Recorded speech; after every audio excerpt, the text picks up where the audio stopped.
ताया फुरकान के घर खूब चहल पहल थी। सब कज़न्स लाउंज में बैठे थे।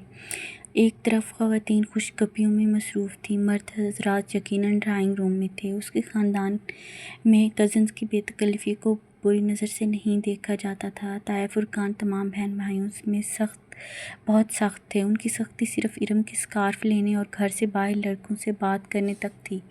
इरम और बाकी कज़न्स भी घर के कज़न्स के अलावा लड़कों से बात नहीं करती थी। हिया और इरम तो पढ़ती भी वुमेन्स यूनिवर्सिटी में थी। हाँ, दूसरे चचा खुद सुलेमान साहब अपने बच्चों की शादियाँ मिक्स गैदरिंग में करेंगे। उनका ख़ानदान ज़्यादा बड़ा नहीं था। वो लोग 3 भाई और 1 बहन थे। ताया फुरकान सबसे बड़े थे। फ़रूख मेडिकल कर चुका था और आजकल पोली क्लिनिक में हाउस जॉब कर रहा था और हिया से 3 साल बड़ा था। और समी फ़रूख से साल भर छोटा था। MBA करके जॉब कर रहा था। सबसे बड़े दाऊद की शादी हो रही थी।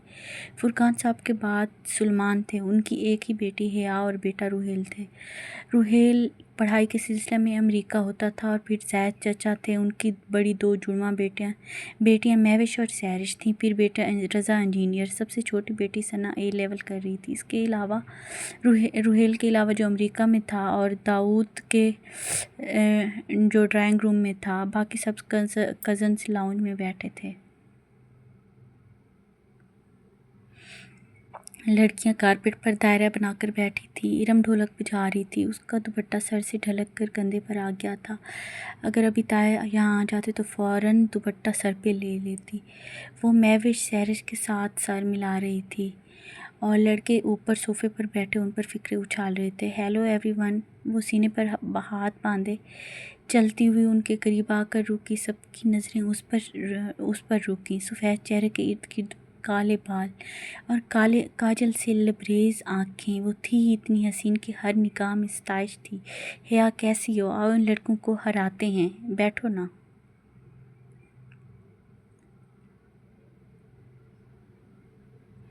बहुत सी आवाज़ें उससे टकराईं। उसने कंधे उचकाए और कहा, पहले मैं साइमा ताई की किचन में मदद करूँगी। उसने इरम की अम्मी का नाम लिया था, जिन्होंने उसको आता देखकर फ़ौरन किचन का रुख किया था। साइमा ताई ने यकीनन उसको नहीं देखा था, वरना फ़ौरन बुलवा लेती। इरम से ज़्यादा समझदार तो बकौल उनके हिया थी। साइमा ताई के पीछे जाहिद चचा की बेगम आबदा की चची भी किचन में चली गई। अब सोफ़े पर हिया की अम्मी फ़ातिमा बेगम अकेली बैठी थी। अम्मा, मैं ज़रा ताई की मदद करवाऊँ? वो उनको अपनी तरफ देखता पाकर कहा। हिया ने कहा तो उन्होंने इत्मीनान से सर हिलाया। वो मुतमईन सी आगे बढ़ गई। वो राहदारी से गुजरकर किचन के दरवाजे की तरफ बढ़ी। तभी साइमा ताई की तेज़ आवाज़ उसकी समात से टकराई। एक मेरे ही बेटे मिले हैं इसको पागल बनाने के लिए। वो बेइख्तियार 2 कदम पीछे होकर दीवार से जा लगी।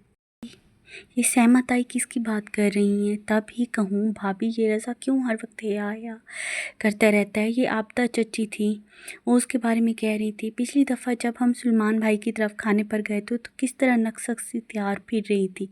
तब से रज़ा मेरे पीछे पड़ गया है कि हिया का रिश्ता मांगे। इस लड़की को लड़कों का दिल जीतने का फ़न आता है। कितनी मुश्किल से दाऊद के दिल से इसका ख्याल निकाला था मैंने और फुरकान ने। वो तो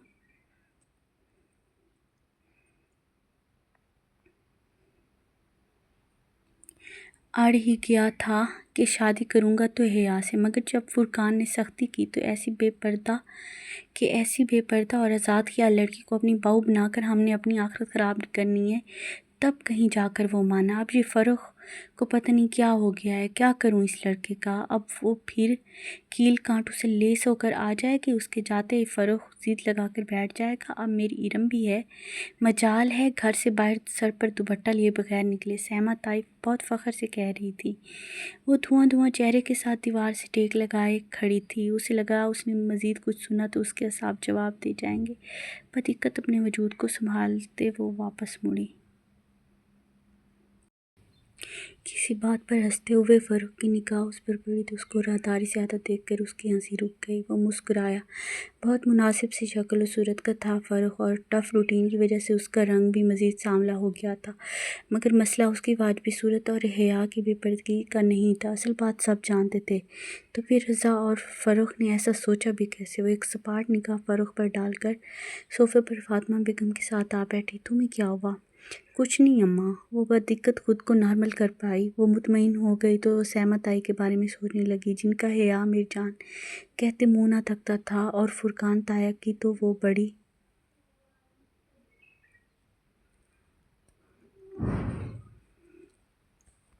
یہ وہ بڑی بیٹی تھی، مگر ان کے دل میں ایسے خیالات تھے یہ وہ گمان بھی نہیں کر سکتی تھی۔ اور وہ پھول، وہ بھی فروخ یا رضا نے بھیجے تھے، مگر جب پہلی بار اس کو پھول آئے تھے تو فروخ شہر سے باہر تھا اور رضا تو اسلام آباد میں ہی تھا، مگر ان میں سے کسی کو اس کی زبانی سلیکشن کا پتہ ہی نہیں تھا۔ شاید جب زارا کو فون پر بتا رہی تھی تب کھڑکی کے باہر کچھ کھڑکا تھا۔ وہ جو کوئی بھی تھا اس نے کھڑکی کے باہر سے ساری بات سن لی تھی۔ اس نے پھولوں کے ساتھ خط لکھ کر رکھ دیا ہوگا، مگر کوریئر کی تو ایک دن پہلے کی مہر لگی ہوئی تھی۔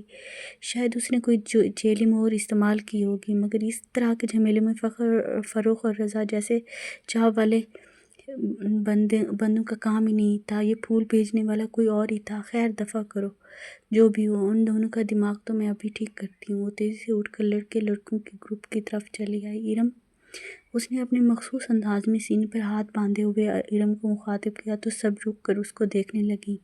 کیا تم لوگوں نے سبین پھوپھو کو شادی کا کارڈ بھیجا تھا ترکی؟ کن اکھیوں سے اس نے فروخ اور رضا کے چہروں کو ماند پڑتے دیکھا تھا۔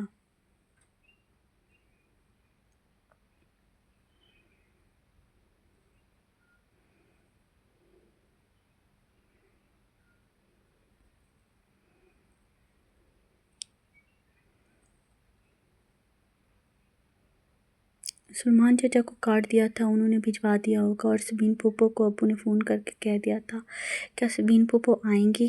آنا تو چاہیے، قریبی رشتہ ہے، تم سے نہ صحیح ہم سے تو ہے۔ اس نے قریبی رشتے پر زور ڈالتے ہوئے فروخ اور رضا پر ایک نظر ڈالی، ان کے چہرے پھیکے پڑے تھے، دونوں ہی سوچ میں گم تھے۔ پھر کھانے کے وقت سائمہ تائی نے سب سے پہلے اس کو بلایا، حیا میری جان، تم تو سمجھدار ہو، یہ ارم تو بس تمہیں ٹیبل پر خیال رکھنا ہے، جیسے کوئی ڈش خالی ہو یا آتی ہو فوراً ظفر کوک کو آواز دے دینا۔ ٹھیک، شور تائی، میں خیال رکھوں گی۔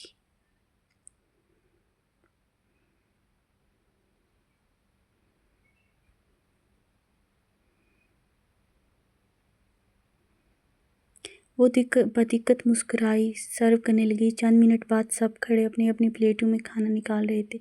تایا جان، آپ نے سلاد نہیں لیا؟ وہ رشین سلاد کا پیالہ ہاتھ میں لیے ابو اور تایا فرقان کی طرف آئی، جو اپنی دھن میں باتیں کر رہے تھے۔ اس کے پکارنے پر چونکے۔ تھینک یو بیٹا۔ تایا فرقان نے مسکراتے ہوئے سلاد اپنی پلیٹ میں نکالا۔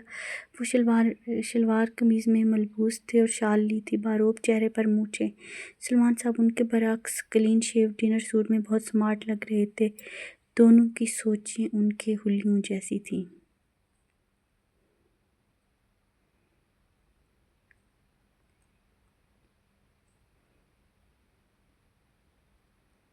ابا آپ بھی لینا۔ سلمان نے تم نے سبین کو کارڈ پوسٹ کر دیا تھا؟ تایا کو اچانک شاید اس کی شکل دیکھ کر یاد آیا تھا۔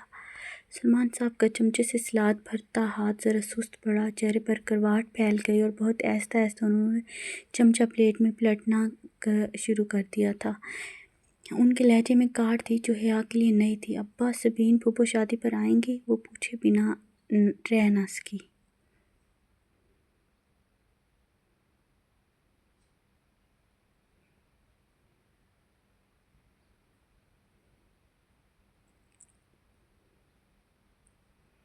کل مہندی ہے، آنا ہوتا تو آج آ چکی ہوتی۔ 30 سالوں میں جو عورت صرف کچھ دفعہ ملنے آئی ہو، وہ اب بھی نہ آئے تو بہتر ہے۔ فرقان تایا بھی دنگ رہ گئے۔ سلمان، کیا ہوا ہے؟ تھینک یو بیٹا، سلمان صاحب نے حیا کو کہا، اس کا مطلب تھا اب تم یہاں سے جاؤ۔ وہ اشارہ سمجھ کر سر جھکاتے وہاں سے آ گئی، بہت آہستہ سے سلاد کا پیالہ میز پر رکھا اور اپنی آدھی بھری پلیٹ اٹھا لی، مگر اب کھانے کو کچھ بھی جی نہیں چاہ رہا تھا۔ جی ابا کو کیا ہو گیا تھا؟ وہ پھوپھو کے بارے میں ایسی باتیں کیوں کر رہے تھے؟ اسے رہا نہیں گیا، وہ اپنی پلیٹ اٹھا کر ستون کے ساتھ کھڑی ہو گئی۔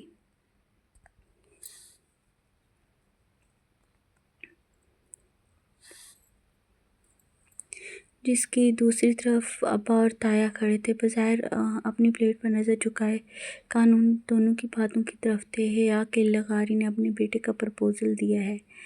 سلمان صاحب نے اپنے دوست کا نام لیا تو حیا کے ہاتھ میں پکڑی ہوئی پلیٹ لرز گئی۔